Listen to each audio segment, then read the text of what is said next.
নমস্কার। ঠাকুর মা স্বামীজি আর আমার গুরু মহারাজের চরণে প্রণাম নিবেদন করে শুরু করছি আজকের পাঠ। পুরীধামে গভীরভাবে ধ্যানে মগ্ন হয়ে যাবেন বলেই শ্রীরামকৃষ্ণ এখানে আসেননি। আমাদের জন্যই তিনি আসেননি এখানে। তিনি এসেছিলেন তত্ত্ব প্রকাশিত করবার জন্য, দ্বার উদ্ঘাটন করার জন্য। যে দ্বার বন্ধ ছিল ভক্তদের জন্য, সেই দ্বার খুলে দেবার জন্যেই তিনি এখানে এসেছিলেন। মাস্টারমশাই বলছেন ঠাকুরের জন্মতিথি পালিত হচ্ছে। এখানকার মতো এমন লাখ লাখ ভক্ত নয়, কিছু ঘনিষ্ঠ ভক্ত তার জন্মতিথি পালন করছেন। শ্রীরামকৃষ্ণের তাতে আপত্তি নেই, বলছেন বাহ বাহ, বেশ হবে। আরও এই জন্য যে তাঁর ভক্তদের ভাব আরও জমাট বাঁধবে, তখন যদিও ভক্তদের সংখ্যা খুব সীমিত।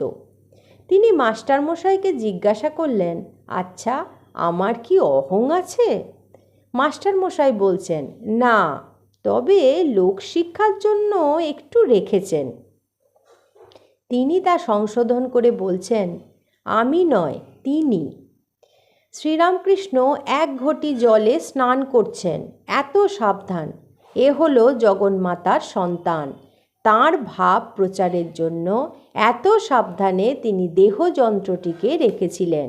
কাজেই আমাদের জন্যই ঠাকুর এখানে মানে পুরীতে আসেননি, তাঁর এত সাবধানতা। মা যখন পুরীতে এসেছিলেন, সঙ্গে ঠাকুরের একটা ছবি নিয়ে এসেছিলেন, ঠাকুরকে জগন্নাথদেব দর্শন করানোর জন্য। ঠাকুরকে উদ্দেশ্য করে মা বলেছিলেন, ঠাকুর, তুমি তো স্থূল শরীরে এখানে আসতে পারোনি, তাই ছবি নিয়ে এলুম। জগন্নাথদেব সম্বন্ধে ঠাকুরের একটি বিশেষ ভাব ছিল। তিনি তার ভক্তদের জগন্নাথের প্রসাদ গ্রহণ করতে বলতেন। মহারাজকে বলছেন, তোর ওপরে একটা কালো ছাপ পড়েছে, জগন্নাথের প্রসাদ নে।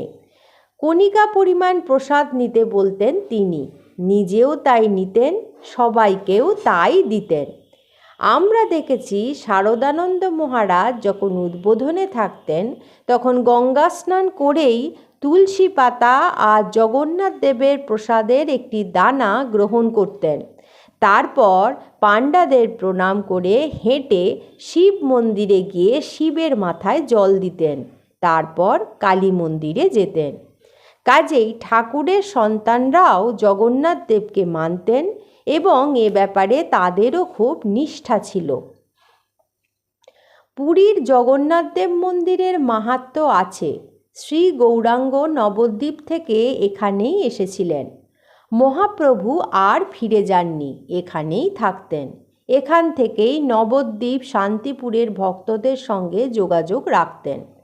ভক্তরা এখানে এসে তার সঙ্গে দেখা করে আলাপ করে আবার ফিরে যেতেন। তিনি ভক্তদের ফেরত পাঠাতেন। ভক্তরা তাদের সাধ্যমতো নানান দ্রব্য তৈরি করে আনতেন, যদিও তাদের আর্থিক সচ্ছলতা বিশেষ ছিল না। তাঁর শিষ্য শিবানন্দ সেন একবার তাঁর জন্য সুগন্ধি তেল তৈরি করে আনলেন।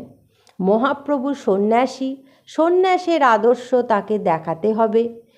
ত্যাগ তিতিক্ষা হল সন্ন্যাসের পরম ধর্ম। কাজেই তিনি সেই তেল গ্রহণ করলেন না, বললেন, না, এ সুগন্ধি তেল আমি ব্যবহার করতে পারি না। শিবানন্দ সেনের দুঃখ হলো, তেলের হাঁড়িগুলো সব তিনি ভেঙে ফেললেন। ভক্তের অভিমান, আমি এত করে তার জন্য নিয়ে এলাম, তা তিনি ব্যবহার করলেন না।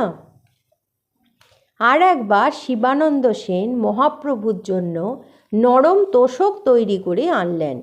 মহাপ্রভু তা ব্যবহার করলেন না বলে শিবানন্দ সেন সেই তোশক ছিঁড়ে ফেললেন। শেষের দিকে মহাপ্রভুর যখন অস্থি চর্মসার চেহারা হলো, তাঁকে তোশকবিহীন খালি খাটের ওপর শুতে দেখে ভক্তদের খুব কষ্ট হতো। তাই বাচ্চা ছেলেকে যেমন করে বোঝানো হয়, ঠিক তেমনিভাবে তাঁরা মহাপ্রভুকে বোঝাতে লাগলেন। তাঁরা যখন বললেন, নরম তোশকে না শুতে চাইলে তৃণশয্যায় শয়ন করতে তো কোনো বাধা নেই। মহাপ্রভু এবার তৃণশয্যায় শুতে রাজি হলেন। কলা পাতা ছিঁড়ে ছিঁড়ে তৃণশয্যা রচনা করা হলো। মহাপ্রভু তাতেই শয়ন করলেন।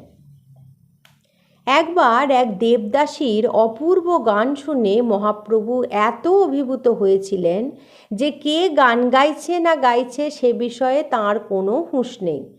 গান শুনে তিনি এত আত্মহারা যে তিনি ছুটছেন যে গান গাইছে তার কাছে যাবার জন্য। সতর্ক প্রহরী গোবিন্দ তাকে জড়িয়ে ধরে আটকালেন। মহাপ্রভু গোবিন্দকে বললেন, গোবিন্দ, আজ তুমি এই শরীরটাকে রক্ষা করলে। কে গান গাইছে আমি তা জানি না। একজনের গান শুনে আমি তাকে আলিঙ্গন করতে যাচ্ছিলুম। মহাপ্রভু একবার যমুনা ভেবে সমুদ্রে ঝাঁপ দিলেন। গোবিন্দ দেখলেন এ বড় মুশকিলের ব্যাপার। এই জন্য মহাপ্রভুর পা দুখানি জড়িয়ে ধরে গোবিন্দ শুয়ে থাকতেন সারা রাত। তিনি উঠতে চাইলেই যেন গোবিন্দ টের পান। মহাপ্রভু দেখলেন কিভাবে ভালোবাসতে হয় এবং তাঁর ভক্তরাও দেখালেন কিভাবে সেবা করতে হয়। ঠিক সেই রকমভাবে বলা যায় শ্রীরামকৃষ্ণ আমাদের দেখালেন কী রকম করে ভালোবাসতে হয়। এমন দৃষ্টান্ত পৃথিবীতে দুর্লভ নয়, এ হলো বিরল দৃষ্টান্ত। আবার ঠাকুরকে যেভাবে তাঁর ভক্তরা সেবা করেছেন তাও বিশেষভাবে দ্রষ্টব্য। আজ এই পর্যন্তই। ঠাকুর, মা স্বামীজি আর আমার গুরু মহারাজের চরণে আপনাদের সর্বাঙ্গীন মঙ্গল কামনা করি। আপনারা ভালো থাকুন, সুস্থ থাকুন। নমস্কার।